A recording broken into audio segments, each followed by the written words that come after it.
खून से खेलेंगे होली कर वतन मुश्किल में है,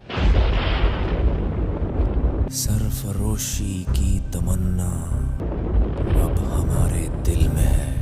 दोस्तों, हमारी भारतीय सेना में एक से बढ़कर एक जांबाज जवान शामिल है। साथ ही कई जवान ऐसे भी रहे जो सरहदों पर देश की रक्षा करते हुए शहीद हो गए। लेकिन इन सब के विपरीत आज हम आपको अपने इस वीडियो में एक ऐसे जवान की कहानी बताने वाले हैं जो सिक्किम में भारत चीन सीमा पर अपनी मौत के 48 साल बाद भी सरहद की रक्षा कर रहा है।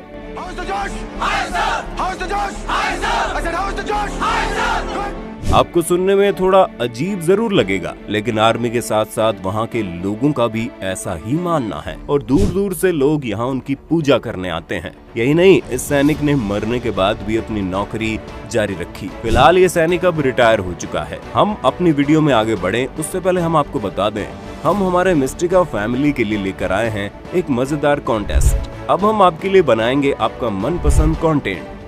आपको सिर्फ हमें देना है एक बेस्ट टाइटल और जल्द ही हम उस पर वीडियो बनाकर करेंगे अपलोड और देंगे आपको शाउट आउट। इतना ही नहीं, अब आपका कंटेंट भी हो सकता है चैनल पर फीचर। इन सभी की डिटेल्स आपको डिस्क्रिप्शन में दिए गए लिंक में मिल जाएगी। तो वीडियो पूरी होने के बाद डिस्क्रिप्शन बॉक्स में दिए गए लिंक पर क्लिक करके फॉर्म भरना ना भूलें। तो चलिए अब स्टार्ट करते हैं उस जांबाज सैनिक की कहानी।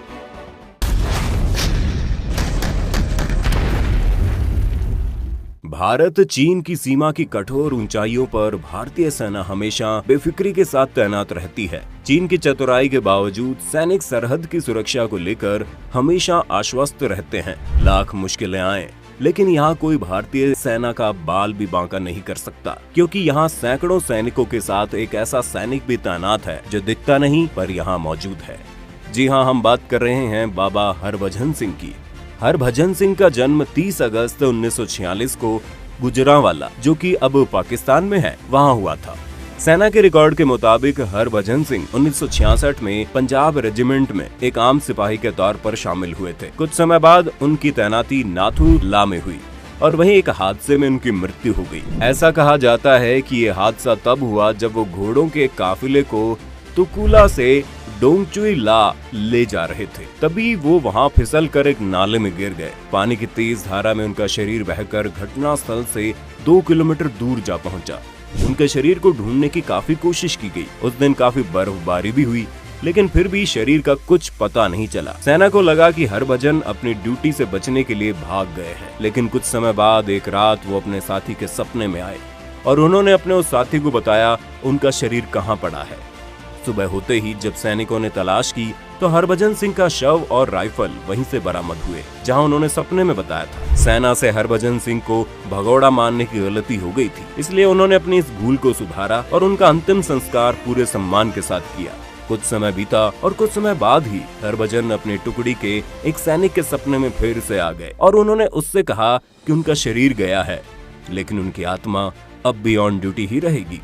शुरू में तो सपने की बात को वहम मानकर किसी ने ध्यान नहीं दिया, लेकिन फिर बाद में साथी सैनिकों के साथ कुछ ऐसा होने लगा जो अजीब था। जैसे अगर किसी से कोई गलती होने वाली होती या उनके साथ कोई अनहोनी घटना होने वाली होती तो हरभजन पहले से ही सपने में आकर सावधान कर देते।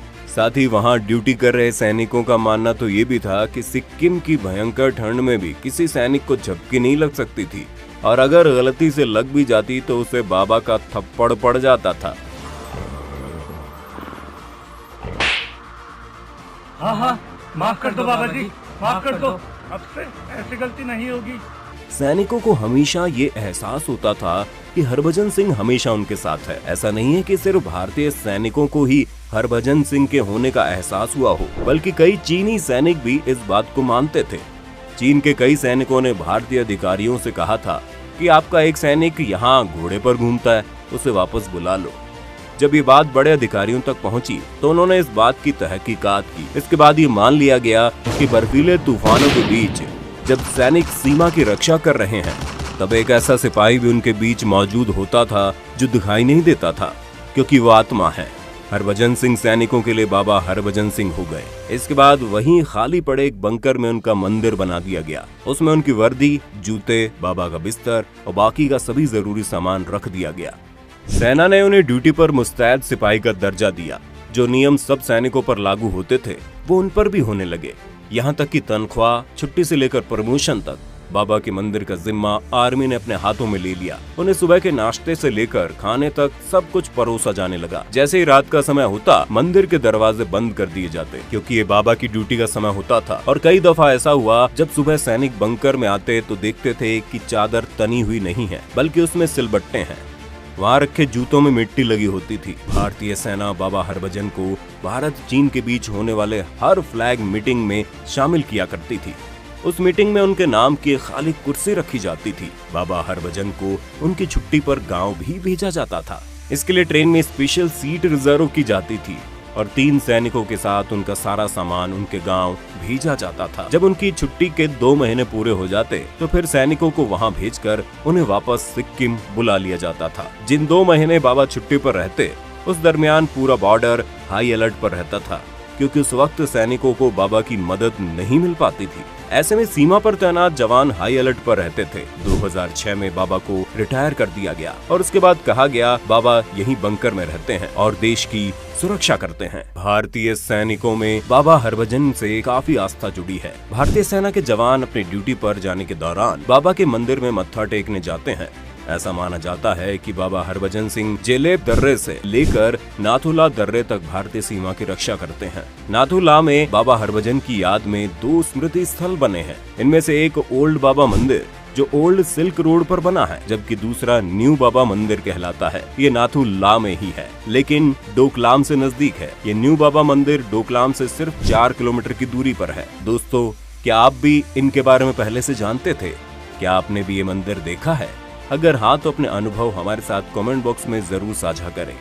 अगर आपको हमारी आज की वीडियो पसंद आई हो तो वीडियो को ज्यादा से ज्यादा लाइक करने के साथ साथ इसे अपने दोस्तों और रिश्तेदारों के साथ शेयर करना ना भूलें। साथ ही अगर आप हमारे YouTube चैनल पर नए हैं तो चैनल को सब्सक्राइब जरूर करें। और अगर आप Facebook पर हमारी ये वीडियो देख रहे हैं तो हमारे Facebook पेज को लाइक करें। फिलहाल आज के लिए बस इतना ही। अब दीजिए इजाजत। आपका बहुत बहुत शुक्रिया।